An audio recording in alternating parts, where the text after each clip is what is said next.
அமெரிக்காவில் வந்து தமிழில் நடித்த உடனே ஒரு கூலி படம் வந்து ஃபெயிலியர் ஆயிடுச்சு. அவர்கிட்ட சொல்லியிருக்காரு ஒரு இன்டர்வியூவில், என்னை இட்டு போயிட்டு வந்து வேஸ்ட் பண்ணிட்டாங்கன்ட்டு. உங்கள்கிட்ட ஏதாவது சஜஷன் சொன்னாரா, இல்லை வந்து அதனால தான் வந்து கேன்சல் பண்ண தமிழில்? ஒரு படம் தான் கூப்பிட்டாரு, அதுக்கப்புறம் கூப்பிடவே மாட்டேங்கிறாரு. அப்போ அவர் லால் சிங் சட்டாக்கு அப்புறம் 2 வருஷம் நடிக்க மாட்டேன்னு சொல்லும் போது தான் இந்த கதை கேட்டாரு. அப்போ அவர் ஃபுல்லா வெள்ளதாடி, ஃபுல்லா வெள்ளை முடியெல்லாம் வச்சு அந்த ஒரு லுக்ல இருந்தாரு. ஸோ அதனால அவர்கிட்ட கேட்கும்போது அவர் கரெக்ட், எனக்கும் அப்படிதான் தோணுச்சு கதை கேட்கும்போது. அங்கேருந்து ஒரு ஜேர்னி ஆரம்பிச்சிச்சு. உனக்கு என்கிட்டயே மாற்ற முடியாதுன்னு சொல்ற தைரியம் இருந்தது பாத்தியா, அதான் எனக்கு பிடிச்சது அப்படின்னாரு. எனக்கு ஒரு கேள்வி இருந்துட்டே இருந்தது, ஒரு ஆக்டிங் கஷ்டமா இல்லை டைரக்டிங் கஷ்டமா அப்படின்ட்டு. அப்புறம் அவருக்கு பதிலாக செல்வராகவன் சார் சொல்லுவீங்க, அவரோட இமேஜ் அவரோடது வேற, இவரோட இமேஜ் இவரு வேற, எப்படி 2 பேரும் செட் ஆகினது எப்படி இருந்தது? இல்லை சார், ஆக்சுவலாக ஃபர்ஸ்ட் நாங்கள் தமிழ் ஆரம்பிச்சிட்டோம் சார். ஸோ செல்வா சார் எப்போவுமே வந்து எங்களோட ஃபர்ஸ்ட் சாய்ஸ் தமிழுக்கு. ஹிந்தி வேர்ஷன் வந்து பண்ணும்போது தான் அமீர் சார் வந்து கதை கேட்டுட்டு ஹிந்தி வேர்ஷனும் பண்ணலான்னு சொன்னார். அண்ட் அவர் கதை கேட்டு முடிச்ச உடனே நான் தான் அவர்கிட்ட கேட்டேன், சார் நீங்கள் இருந்தால் எப்படி அப்படின்ட்டு. அப்போ அவர் லால் சிங் சட்டாக்கு அப்புறம் 2 வருஷம் நடிக்க மாட்டேன்னு சொல்லும் போது தான் இந்த கதை கேட்டார். அப்போ அவர் ஃபுல்லா வெள்ளதாடி, ஃபுல்லா வெள்ளை முடியெல்லாம் வச்சு அந்த ஒரு லுக்ல இருந்தாரு. ஸோ அதனால அவர்கிட்ட கேட்கும்போது அவர் கரெக்ட், எனக்கும் அப்படிதான் தோணுச்சு கதை கேட்கும்போது. அங்கேருந்து ஒரு ஜேர்னி ஆரம்பிச்சிச்சு. அவர் செல்வா சாரோட கேரக்டரை பார்த்துட்டு அவர் சொன்னாரு, சூப்பர் ஆப்டா இருக்கீங்க தமிழ்ல, ஹிந்தியில நான் எப்படி இருப்பேன்னு எனக்கு தெரியல, ஏன்னா I come with the baggage of being hero for so many years. So அது எப்படி ஏற்றுப்பாங்கன்னு எனக்கு தெரியல. அப்புறம் அவர்கிட்ட ஒரு கொஸ்டின் ஒன்று இருந்தது, மாரல் கொஸ்டின். அது அவர் அந்த மாரல் கொஸ்டின் கேட்கும்போது ரொம்ப நியாயமா இருந்தது. அப்போ அவர் கேட்டாரு, இதை மாற்ற முடியுமான்னு. அப்போ நான் சொன்னேன், சார் இந்த படத்தோட புது விஷயம் அதான், நான் அது மாத்திட்டேன்னா படத்தோட சுவாரஸ்யம் போயிடும். அப்போ அவர் ஓகே, அப்போ நம்ம பண்ணாம இருந்தா பெட்டர்ன்னு சொன்னாரு. ஆனா எதுவுமே என்கிட்ட சொல்ல. என்கிட்ட இந்த கூலி படத்தோட ரிலீஸ் வரும்போது நாங்க ஒரு நைட் ஒன்னா உட்காரும் போது தான் சொன்னாரு, உனக்கு என்கிட்டயே மாற்ற முடியாதுன்னு சொல்ற தைரியம் இருந்தது பாத்தியா, அதான் எனக்கு பிடிச்சது அப்படின்னாரு. So that is something I think, அதுதான் என் கதைகள்னு நான் சொல்லுவேன். அண்ட் இதுதான் அவரோட ஜேர்னி. பட் ஆல்வேஸ் தமிழ் வெர்ஷனாக தான் இருந்தது. அது வேற லாங்குவேஜ் கொண்டு போகலான்னு சொல்லி தான் சைமல்டேனியஸாக ஷூட் பண்ணலான்னு அந்த வெயிட்டிங் பீரியட்ல தான் எங்களுக்கு அந்த ஐடியா வந்தது. ஸோ மற்றபடி ஒன்றும் இல்லை sir. Correct sir. Tamil Aryan வந்து திராவிடர்களுக்கு எதிரான படம் அது இல்லை சார், இட்ஸ் அந்த ஒரு கான்டெக்ஸ்டே இல்லை sir. Like you said, it could be a name. Yeah, just putting it forward as a name, ஒரு பேரா தான் வச்சிருக்கு sir, nothing more to it. Sir தமிழ்ல பேசுவீங்களா? ஆமாம், தமிழ் படம் எடுத்துருக்கீங்க, இப்போ தமிழ்ல பேசுங்களா? கண்டிப்பா சார், கண்டிப்பா பேசலாம். செல்வராகவன் சார், எல்லா படத்துலையுமே வில்லனாவே வந்துட்டு இருக்கீங்க, நல்ல வேஷம் எப்போ எதிர்பார்க்கறது? இதுல என்ன வில்லன், இதுல என்ன, இது எல்லாம் கேரக்டர்ஸ் தான். ஸோ ஒரு படமும் நல்லா சந்தோஷமா அனுபவிச்சு தான் பண்றோம். கூடிய சீக்கிரம் வந்து அதர் கேரக்டர்ஸ் வரும், டெஃபினட்டாக வரும். வெயிட் பண்ணுறேன் அதுக்காக. செல்வராகவன் சார், உங்களுக்கு கேள்வி. ஒரு டைரக்டர் பேரை பார்த்து தேட்டருக்கு வந்தாங்க ஆடியன்ஸ். அது பல டைரக்டர்களுக்கு அந்த வரிசையில் வந்துட்டு உங்கள் பேரை பார்த்துட்டு தேட்டருக்கு ஆடியன்ஸ் வந்தாங்க. இப்போ நீங்கள் திடீர்னு வந்து நடிகராகிட்டதுனால சொகுசாக வந்துட்டு நடிச்சுட்டு போயிடலான்ட்டு நினச்சி அந்த கிரியேட்டர் உங்களுக்குள்ளே இருக்கிறவர் இருக்காரா, இல்லை அவர் வந்து ஓய்வு எடுத்துட்டு நடிகராக மாறிட்டாரா, முழு நேரம் நடிகரா? எப்பவுமே டைரக்டர் தாங்க. ஆக்டிங்கிறது ஓகே. ஃபஸ்ட்டு சாணிக்காயுதம் ரொம்ப ஃபோர்ஸ் பண்ணி என் ஃப்ரெண்டு அவர் டைரக்டர் எல்லாம் பண்ணதால தான் நான் பண்ணே தவிர. ப்ளஸ் எனக்கு ஒரு கேள்வி இருந்துகிட்டே இருந்தது, ஒரு ஆக்டிங் கஷ்டமா இல்லை டைரக்டிங் கஷ்டமா அப்படின்ட்டு. சரி பார்க்கலாம், நடித்து பார்த்ததான் தெரியும் போல இருக்கு அப்படின்னு பார்த்தோன்னே ஒரு 5-6 நாள் ஷூட்டிங் கழிச்சு, அட கடவுள், ஆக்டிங்னா இவ்வளோ ரெஸ்பான்சிபிலிட்டிஸ் இருக்கா, கையை பார்த்துக்கணும், காலை பார்த்துக்கணும், மூஞ்சியை பார்த்துக்கணும், அங்கே பார்த்துக்கணும், இங்கே பார்த்துக்கணும். நம்ம பாட்டுக்கு ஒரு திரிஞ்சு நம்ம ஒரு படம் எடுக்கிறது வேற. பட் ஆக்டிங்லாம் அப்படி வந்து பட்டிட முடியாது. ஸோ ரொம்ப யோசிச்சு அதெல்லாம் பண்ணணும் வந்து. ஸோ கிடைச்சது ரொம்ப சந்தோஷம். சார், நீங்கள் இந்த போலீஸ் அதிகாரி கேரக்டர் பண்ணுறீங்களா, அது யாரை முன்னோட்டமாக வச்சுட்டு பண்ணுறீங்க, யாரை முன்மாதிரியாக எடுத்துக்கிட்டு பண்ணுறீங்க? இல்ல சார், ஒவ்வொரு கேரக்டர் வித்தியாசமான கேரக்டர் பண்றதுல எனக்குள்ள நேரு கூட்டம்லயும் போலீஸ் தான் கடைசியில. அந்த போலீஸ் வேற, ராட்சசன் போலீஸ் வேற, இந்த போலீஸ் வேற. பட் ஒரு போலீஸ் ஒரு ஒரு ஜென்ரல் ஒரு பாடி லாங்குவேஜ் இருக்கும். அதை நான் சின்ன வயசுல இருந்து வீட்டிலே பார்த்துருக்கேன். ஸோ எங்க அப்பா தான் சார் எனக்கு ஒவ்வொரு கேரக்டர் அப்ரோச் பண்ணும்போது அவர்களோட பாடி லாங்குவேஜ் ஒன்று இருந்தது சில விஷயங்கள்ல. எல்லா படங்கள்ல எல்லா இடத்துலையும் அப்ளை பண்ண முடியாது. அண்ட் அப்பா கிட்ட டிஸ்கஸ் பண்ணுவேன், இந்த மாதிரி ஒரு கேஸ் இருந்தா நீங்க என்ன பண்ணீங்க. உண்மையா சொல்லணும்னா ஆரியன் வந்து ஒரு டிஃப்ரெண்டான ஸ்டோரி நாங்கள் சொல்லிட்டே இருக்கோம், அதை நீங்க பார்க்கும்போது புரிஞ்சுப்பீங்க. அப்போ நான் அப்பா கிட்ட கேட்டேன், இந்த மாதிரி ஒரு விஷயம் இருந்தா நீங்க என்ன பண்ணுவீங்க. ஏன்னா எனக்கு தோணுச்சு படத்துல பிகினிங்ல போலீஸால ஒன்றும் பண்ண முடியாது அப்படின்னு கதை கேட்கும்போது ஒண்ணுமே பண்ணலையே போலீஸ்னு எனக்கு தோணுச்சு. அப்போ அப்பா கிட்ட கேட்கும்போது நீங்க உண்மையாவே இந்த இன்சிடென்ட் ஃபாலோ இந்த மாதிரி ஏதாவது நடந்ததுன்னா நீங்க என்ன பண்ணிருப்பீங்க கேட்கும்போது கண்டிப்பா ஒன்றும் பண்ணியிருக்க முடியாது, வெயிட் தான் பண்ணி இருந்திருக்கணும் அப்படின்னு ஒரு மேட்டர் சொன்னாரு. அப்போ எனக்கு நம்பிக்கை வந்துருச்சு, ஓகே இந்த கதை கரெக்டான கதைன்னு. ஸோ இந்த மாதிரியான சில விஷயங்கள் நான் அப்பாவோட டிஸ்கஸ் பண்ணுவேன். My question to Shraddha. Shraddha, you are the most overwhelming actors in the industry and your ability to fit in any character. You have a penchant to do all kinds of roles, but personally I feel you have a strong liking to fill in the crime subjects. Any particular reason for that? And you are doing a great job on that. Thank you so much, sir.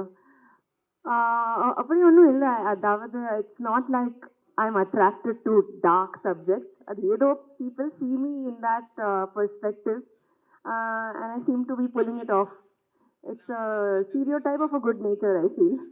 And I mean, honestly, it is something I enjoy doing, but I'm also always on the lookout for lighter subjects just to show diversity. But thank you so much for your compliments, sir. Thank you. Sir Karunakaran sir, உங்களுக்கு தான் question.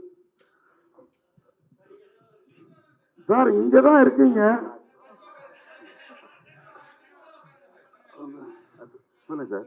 இங்கே தான் இருக்கீங்க, ஆனால் உங்களை பார்த்து ரொம்ப நாளாக நம்ம வீட்டில் பார்க்க முடியுது சேனல்ஸில். அதனால தான் சினிமாவில் கேட்பேன். ஏன்னா நீங்கள் ஒரு நல்ல நடிகர். என்ன சொல்ல போனால் ஹீரோவுக்கு ஈக்குவலான நடிகர் நீங்கள், எந்த ஹீரோவாக இருந்தாலும். ஏன் சினிமாவில் ஒரு கேப் விட்டு வச்சுருக்கீங்க இப்போ?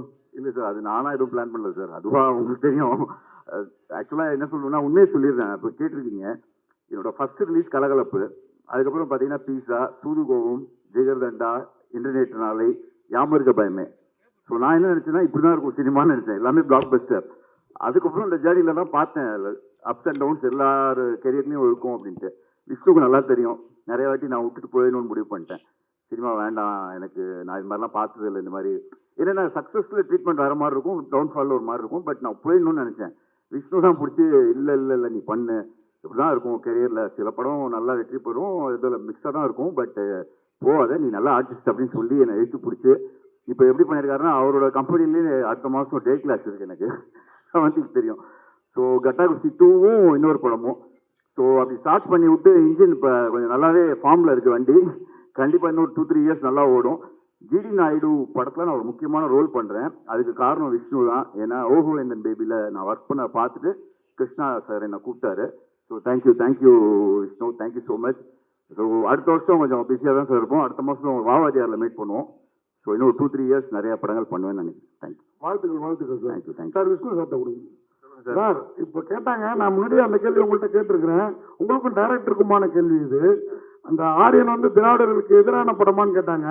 திராவிடர்கள் கொண்டாடுற படமா இருக்குமா ஆரியன்? ஏன்னா இங்கே ஒரு இது போயிட்டு இருக்கு, அதனால தான் கேட்குறோம் சார். என்னோட வியூ கொஞ்சம் இந்த மாதிரி விஷயங்களை கொஞ்சம் different sir. I believe everybody is a human being first. I think that நம்ம ஒரு காலங்காலமாக ஒரு விஷயம் இருக்கிறதுனால நிறைய டிவிஷன் இருக்குது சார் மக்களுக்கு நடுவில். பட் எல்லாருமே end of the day human beings தான் சார். ஸோ இந்த படம் எல்லாருக்கும் பிடிக்கும்னு நான் நம்புகிறேன். இந்த என் பையன் பேர் சார், அதை நான் எதுவுமே யோசிச்சு வைக்கல, என் ஒய்ஃப் தான் வச்சாங்க. ஸோ அது எதிரா ரைட்டா ராங்காலாம் எனக்கு தெரியாது சார். என் ஒய்ஃப் ரஜினி, எக்ஸ் ஒய்ஃப், அவங்க வந்து ஆரியனோட அம்மா, அவங்க தான் இந்த பேரை செலக்ட் பண்ணாங்க. ஸோ அதனால வந்து எனக்கு நீங்கள் இப்படி கேட்டீங்கன்னா சொல்ல தெரியாது சார். என் பையனோட பேர் சார் எல்லாருக்கும் பிடிக்கும் சார். கண்டிப்பாக சார். டைரக்டர் சார் உங்கள் பதில்? சார் அதே தான் சார். பட் அது இந்த படத்துக்கு ரிலீஸுக்கு அப்புறம் நான் டீட்டெயிலாக பேசுகிறேன் சார். அப்போது கொஞ்சம் டீட்டெயிலாக பேச முடியும், அதனால தான் சார் சொல்லுறேன் சார் உங்களுக்கு. ஏன்னா உங்களை இந்த மாதிரி இடத்துல தான் கேட்க முடியும், பார்க்க முடியும், அதனால தான். ஒன்றும் இல்லை சார், அதாவது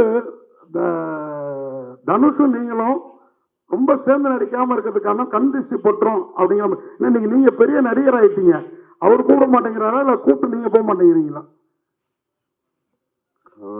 ஒரு படம் தான் கூப்பிட்டாரு, அதுக்கப்புறம் கூப்பிடவே மாட்டேங்கிறாரு. நானும் பார்க்கும்போதெல்லாம் சொல்றேன், ஏதாவது ஒரு படம் சொல்லுங்கன்னா நீங்க அவர்கிட்ட தான் கேட்குறேன், ஏன் கூப்பிட மாட்டேங்கிறாருன்னு. சார் இப்ப முத்த காட்சிகள் வேணான்னு சொன்னீங்க, அதுக்கு நீங்க ஒத்துக்கிறீங்க. ஆனா வந்து ஒரு நல்ல ஒரு ஹீரோயின் வந்து முத்த காட்சி வேணும்னு சொன்னா ஒரு ஆக்டர் வந்தா மாத்திடுவாங்க. நீங்க ஏன் அது மாத்தல, என்ன பண்ணீங்க? முத்த காட்சிகள் வேணான்னு சொன்ன உடனே நீங்க ஒத்துக்கிட்டீங்க, அவங்க ஒரு புது ஹீரோயினுக்காக. இப்போ நீங்களே வந்து ஒரு டேரக்டர் வந்து முத்த காட்சி கம்பல்சரி வைக்கணும் ஒரு நல்ல ஹீரோயின் சொல்லும்போது அவங்க வேணான்னு சொன்னா நீங்க என்ன ரியாக்ட் பண்ணிருப்பீங்க? இல்லை சார், இந்த டைம்ல வந்து நான் டைரக்டர்கிட்ட பேசிக்கோங்கன்னு சொல்லியிருப்பேன். இதுல என்னன்னா சார், இதுக்கு ஒரு சில படங்களுக்கு ஒரு சில விஷயங்கள் தேவைப்படும் சார், சில விஷயம் கண்டிப்பா தேவைப்படாது. அது ஒரு எக்ஸ்ட்ரா எலிமெண்ட் தான். இந்த படம் பொறுத்த வரைக்கும் எங்களுக்கு அது ஒரு எக்ஸ்ட்ரா எலிமெண்ட்டாக இருந்ததை தவிர்த்து இந்த படம் அது இருந்தாதான் ஓடும், இல்லை அது இருந்தாதான் ஒரு ரிலேஷன்ஷிப்பை சொல்ல முடியுங்கிறது கிடையாது. அதனால அது நானும் டைரக்டர் ஸ்பாட்லேயே பேசிட்டு டிசைட் பண்ணி இதுக்கப்புறம் அப்படி ஷூட் பண்ண வேணாம்னு நாங்கள் டிசைட் பண்ணோம். ஏன்னா அவங்களோட கரியர் கிராஃப்னு ஒன்று இருக்கு சார். அந்த கரியர் கிராஃப் அவங்களுக்கு நான் என்ன ஆசைப்படுவேன்னா சார், நம்ம படங்கள் எல்லாருமே வளரணும்னு தான் ஆசைப்படுவேன். ஸோ அந்த ஒரு விஷயம் தூக்குறதுனால அவங்க வளர போறாங்கன்னா ஃபியூச்சர்ல அவங்களுக்கு வேற விதமான கேரக்டர்ஸ் வரும் அப்படின்னா அந்த ஒரு சின்ன விஷயம் பண்றதுல தப்பே கிடையாது. பட் அது கண்டிப்பா படத்துக்கு முக்கியம் அப்படின்னா நான் கண்டிப்பா டைரக்டர் கிட்ட பேசிக்கோங்க சொல்லியிருப்பேன். நாட் ராஜேஷன் புரியுது ஸ்ட்ராட்டஜி, ஆனா குழந்தையோட வந்து அரெஸ்ட் பண்ணி உங்களை கூட்டு வராங்க, அது என்ன ஸ்ட்ராட்டஜி? இல்ல சார், ஸ்ட்ராட்டஜி ஒன்றும் கிடையாது. எனக்கு வந்து என் பையன் இந்த ஃபங்க்ஷனுக்கு வரணும்னு ஆசை சார், அவ்வளவுதான். ஸோ அவர் எப்படி வந்தா நல்லா இருக்கும்னு யோசித்தேன். அவர் பேர்ல படம் பண்றேன், ஸோ அவர் என்ன அரெஸ்ட் பண்ணி கொண்டு வந்தா நல்லா இருக்கும்னு நினைச்சேன். நான் இந்த படம் மட்டும் ஓடலன்னு உன்னை சாவடிச்சிருங்கிற அளவுக்கு தான் அதோட இன்டைரக்ட் மீனிங். அதனால ஒரு போலீஸா கூப்பிட்டு வந்தேன். என் சின்ன வயசுல என்கிட்ட ஒரு போட்டோ இருக்கு. எங்க அப்பா போலீஸ் ட்ரெஸ் போட்டிருப்பாரு, நான் ஒரு சின்ன வயசு போலீஸ் ட்ரெஸ் போட்டிருப்பேன். அதே போட்டோ வந்து இன்னைக்கு எடுக்கணும்னு ஆசைப்படுறேன். என்னோட போலீஸ் ட்ரெஸ் மேல இருக்கு, மேல போய் அவர் இன்னைக்கு போட்டிருக்காரு. சேர்ந்து அதே மாதிரி ஒரு போட்டோ ரெப்ளிகேட் பண்ணணும்னு நான் ஆசைப்படுறேன். அதனால அவர் அந்த ட்ரெஸ்ல கூப்பிட்டு வந்திருக்கேன். சார் அப்புறம் அமீர் கான் வந்து நீங்க பேசியிருக்கீங்க.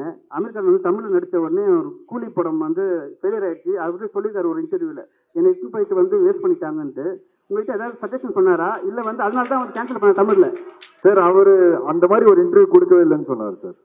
அந்த ஒரு இன்டர்வியூ நடுவில் வந்ததில்லை. அவர் எதிராக இன்டர்வியூ கொடுத்தாருன்னு அதோட ஃபோட்டோஸ் நான் எடுத்து அனுப்பிச்சேன் அவருக்கு. சரி இந்த மாதிரி இங்கே எல்லாரும் பேசிட்டு இருக்காங்க, இல்லை நான் பேசவே இல்லை, அந்த மாதிரி நான் உடனே கிளியர் பண்ணிக்கிறேன்னு சொல்லி அவர் ஒரு ப்ரெஸ் ரிலீஸ் கொடுத்தாரு. அவர் வந்து பியூர் லவ் ஆஃப் ரஜினி சருக்காக வந்து பண்ணியிருக்கிறாரு. அண்ட் அவர் ஹாப்பி தான். இப்போவும் வந்து நான் வந்து அங்கே நடிச்சதுக்கு அந்த சீன் நான் ரஜினி சருக்காக எக்ஸ்க்ளூசிவாக வந்து பண்ணியிருக்கிறேன். I am very happy, I have no nothing in my ஹார்ட்னு எனக்கு சொல்லியிருக்காரு. அண்ட் அது வெளியவும் சொல்லிட்டாரு அவர் அங்கே நார்த் மீடியாவில். Hi. Congratulations to the whole team. Super the trailer. Thank you. Can I actually ask this question to the director? So this is about the inspiration for the story.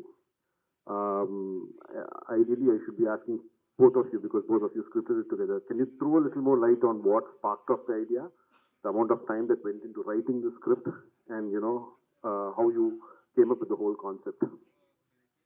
So the original idea was conceived probably 10 years ago. And at that time, the idea is a little unique. And we didn't know if it could be made into a film. And then we wrote a version of it. And then we were inspired from some of the incidents that has happened. There are some real life incidents that has happened which we have taken reference to. Again, the details which I'll be happy to discuss after the release because they are key to the film. And then the actual writing process took us, the discussions took us like 2 years, wherein like me and Manu, we are going back and forth. And the actual writing process took us like something around 3 months. So, and again, what has happened is in the 2 years or the 3 years that we have been working on, there are a lot of things that have changed. Like the way the films are made, the styles, the treatment, the things, the technology, all of it has changed. So in the November version, when we went for shoot, we had made updations regarding that. So that's how the process of writing has been. Sir Vishnu Vishal சாருக்கு ஒரு கேள்வி sir. இங்க sir sir படத்துல உங்களோட character பேர் வந்து அறிவுடை நம்பி அப்படின்னு இருந்துச்சு. அந்த நேம் பேட்ல பார்க்கும்போது ரஜினி சாரோட பேர் வந்து அந்த பழைய தில்லுமுள்ளு படத்துல வந்து அந்த அறிவுடை நம்பி இருக்கா, அதை வச்சுதான் வச்சுங்களா ரஜினி சார் கோசம் வைக்கணுமேன்றதுக்கு, இல்லைன்னா நீங்க யதார்த்தமா வச்சது? இல்லை சார், நான் அது டிசைட் பண்ணல, டைரக்டர் தான் டிசைட் பண்ணாரு. ஸோ நீங்க இதை அவர்கிட்ட நான் கொடுத்துட்றேன். இப்போ டைரக்டே சொன்னா நல்லா இருக்கும். So there could be some inspirations behind that name. Yes, you are probably in a right track. Yeah. Thank you. Yeah, thank you. Sir கண்டிப்பா இந்த படத்துல இருக்கு. நான் எப்பவுமே அடிக்கடி சொல்லுவேன், I believe cinema influences the society. நான் நிறைய வாட்டி சொல்லியிருக்கிறேன். அது நம்ம எல்லா படத்துல மெசேஜ் சொல்லணும்னு அவசியம் கிடையாது. பட் அது சொல்றதுக்கு ஒரு ஒரு ஆப்பர்ச்சுனிட்டி கிடைச்சதுன்னா அது கண்டிப்பா சொல்லணும். ஆனா அது ரொம்ப நேக்கா சொல்லணும் சார். அண்ட் கெடுக்கக்கூடாது சினிமா மூலியமா, அதுவும் நான் ரொம்ப நம்புறேன். இந்த படத்துலயே ஒரு சின்ன மெசேஜ் இருக்கு, அது இப்போ சொல்ல முடியாது. நீங்க பார்த்து சார், இல்ல சார் இப்போ சொல்ல முடியாது, ஏன்னா அது சொல்லிட்டேன்னா உங்களுக்கு அந்த சுவாரஸ்யம் பிரேக் ஆயிடும். ஸோ அது வந்து நீங்க படம் பார்த்து தெரிஞ்சது கண்டிப்பா ஒரு நல்ல மெசேஜ் இருக்கு. சார் கடைசியா ஒரு கேள்வி, நீங்க சினிமாவுக்கு வந்து ஒரு 15 வருஷம் இருக்கு, 20 படம் பண்ணிட்டீங்க. ஒரு பேட்டியில வந்து எனக்கு யாருமே சினி இண்டஸ்ட்ரியில ஹெல்ப் பண்றது இல்லை, நான் தனியா வளர்ந்தேன், நடிகர் நடிகைகள் ஹெல்ப் பண்ணேன்னு ரொம்ப உருக்கமா சொல்லியிருக்கீங்க. ஏன் ஹெல்ப் பண்ண மாட்டேங்காங்க, என்ன காரணம்? இப்போ யாராவது ஹெல்ப் பண்றாங்களா? இல்ல சார், ஹெல்ப்னு இல்லை, என்ன ரெக்கக்னைஸ் பண்ணல அப்படின்னு எனக்கு ஒரு சின்ன வருத்தம் வந்தது சார். ஏன்னா என்னோட ஒவ்வொரு படமும் வந்து நான் ஒரு படமா கன்வெர்ட் பண்றதுக்கு 1 வருஷம் 2 வருஷம் ஆயிடுது சார். இப்போ கட்டா குஸ்தியே பாத்தீங்கன்னா 6 ப்ரொடியூசர் மாறிடுச்சு. வேலைன்னு வந்துட்டா வெள்ளக்காரன் 4 ப்ரொடியூசர் மாறிடுச்சு. எஃப்ஐஆர் இப்போ அவர் சொன்னார் பாருங்க, 3 ப்ரொடியூசர் மாறிடுச்சு. ராட்சசனுக்கு அப்புறம் எனக்கு 9 படம் டிராப் ஆச்சு. ஐ டோன்ட் டிசர்வ் ஆல் திஸ்ன்னு சொல்ல வரேன்.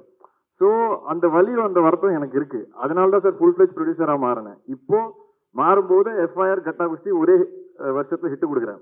திருப்பி வெளியே போய் படம் பண்ணலான்னு பார்த்தா 3 வருஷம் ஓடிச்சு சார். திருப்பி என் படம் திருப்பி கையில் எடுக்கும் போது தான் ஆரியன் ஒரே வருஷத்துல திருப்பி வர ஸ்கிரீனுக்கு. அதனால இப்போ அடுத்த 5 படம் நான் என் ப்ரொடக்ஷன் தான் பண்ணேன், வெளியே பண்ண மாட்டேன்னு நான் டிசைடே பண்ணிட்டேன் சார்.